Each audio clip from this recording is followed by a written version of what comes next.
This is Tony Hendrick with Painting Spirit. Today's subject is the blue period.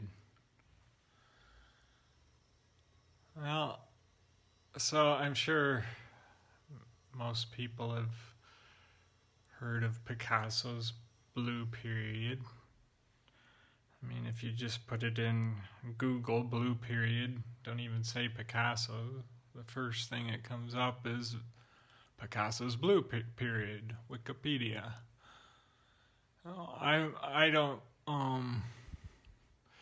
know if you've learned by now, I'm not the greatest at remembering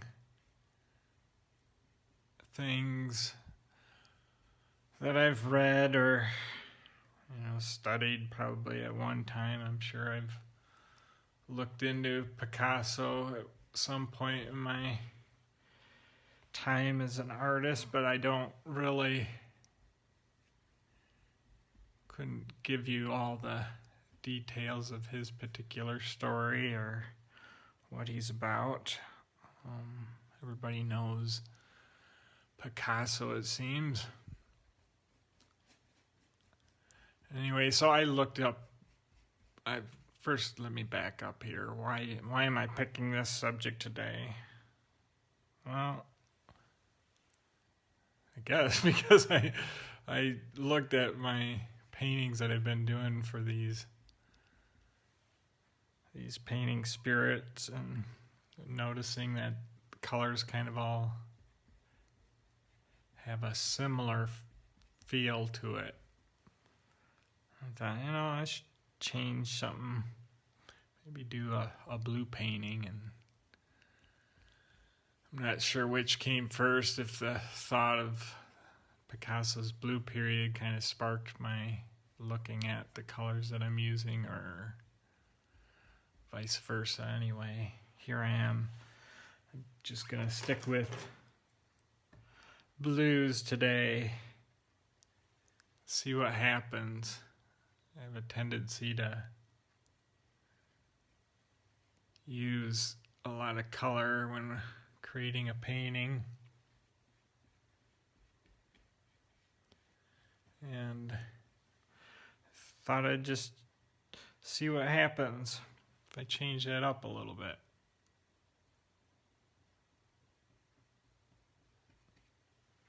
I pretty much have come to rely on color as a way for me to make my paintings, even if they end up kind of monochromatic.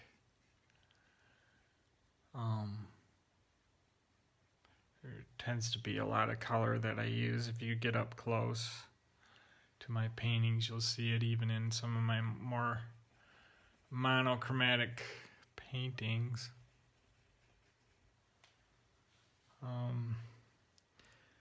He didn't totally use blues, but they definitely are mostly bluish monochromatic paintings. So, looking up Picasso's blue period, I wanted to find out what the story is behind it. If it's just that his paintings were all blue at that time, or there was more to it. And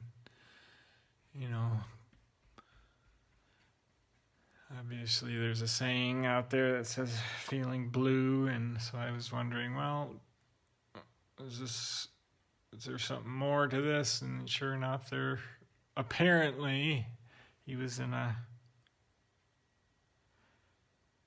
period of depression at that time. I think a friend committed suicide or something is the story.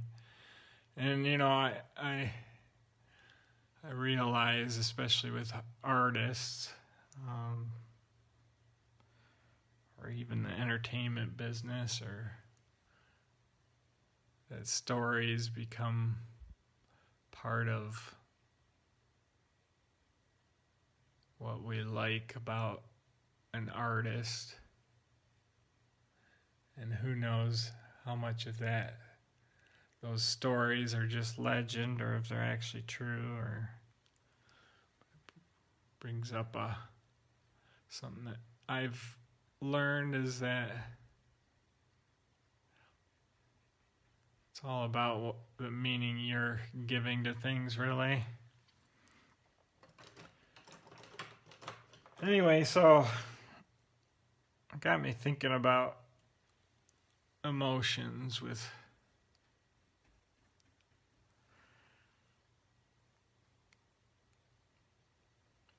being an artist.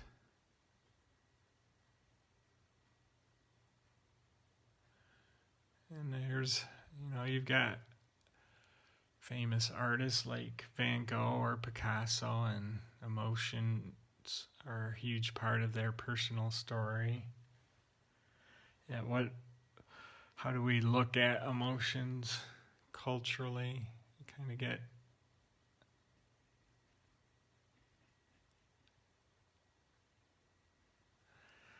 well, we're all kind of dealing with emotions lately, and we deal with them in different ways. I know I've done my share of different ways of dealing with emotions, from stuffing them down as a way to protect myself, to trying to get rid of them once I realized they were there.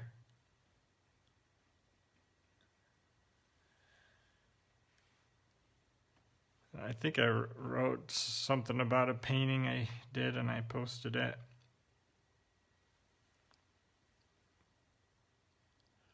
I kind of gotten to a point where I realized that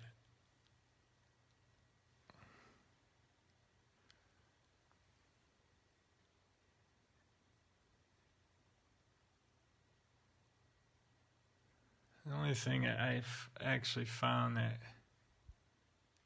truly gives me relief when I'm caught up in a particular emotion that seems difficult is just the simple recognition that it's not bad or good, whatever the emotion is. Those are just labels we put on it, and it can make it difficult just because of those labels.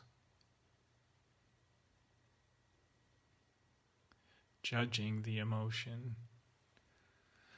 Let's see, what do I want to do? I can cheat a little bit, bring some colors in, some other colors. Purple is kind of a blue, right?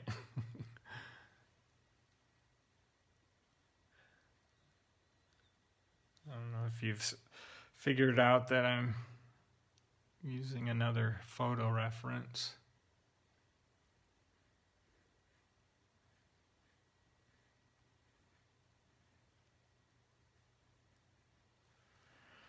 Well, he did use some color. This is far more intense than his palette. Again, I'm doing this in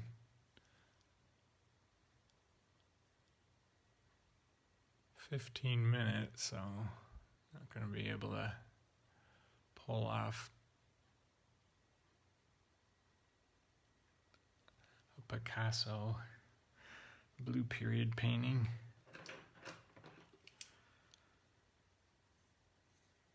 I remember when I was in college thinking to myself, geez, all these artists, their lives are so difficult. Why does it have to be so difficult?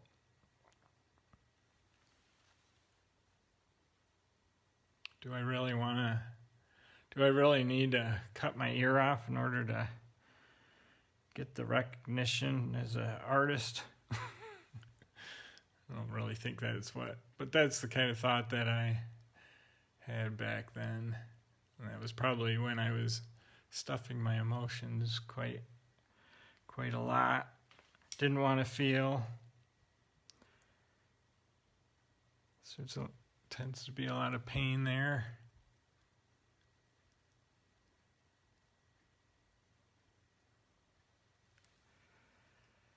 At some point, I realized allowing those emotions to come up, move through them, really opens up, creates a lot of freedom.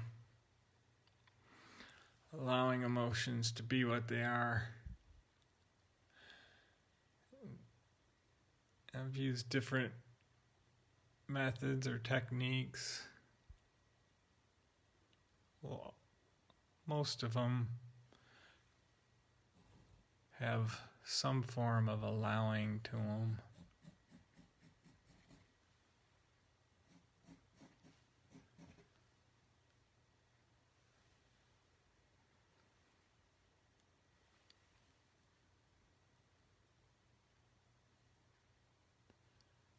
And even so, I guess the reason why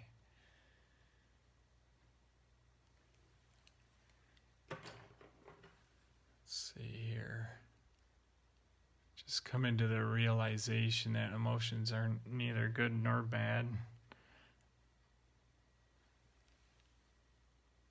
So even if I have the awareness that my emotions are just a warning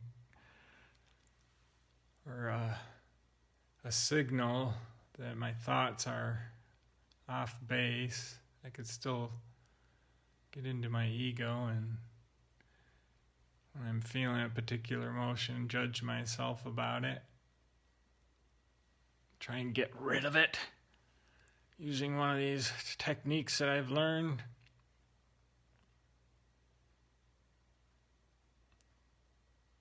I think a lot of the arguments we get into are around us not wanting to feel our emotions. The favorite one that I've found myself doing lately is arguing that there shouldn't be any arguing going on. Come up with an elaborate reason why both sides are wrong. They shouldn't be arguing, right? That's just me. I'm caught up in my mind, not wanting to feel.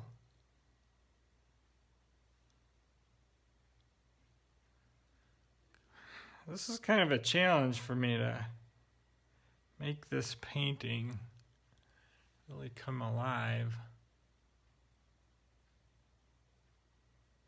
Just using a limited palette like that. Let's see here. Let's see what... That yellow is too intense. I'm going to tone it down maybe with a little bit of purple and white.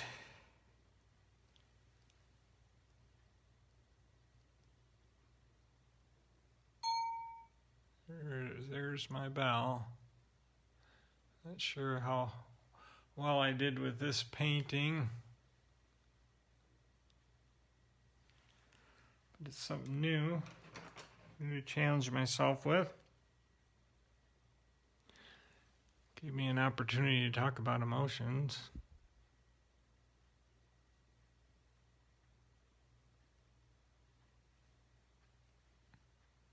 Let's see, what can I do I'll do a little cheating there with my purple. That helped a little. Let's see here. It's supposed to be stairs. All right. Well, there's my little experiment with my blue period today.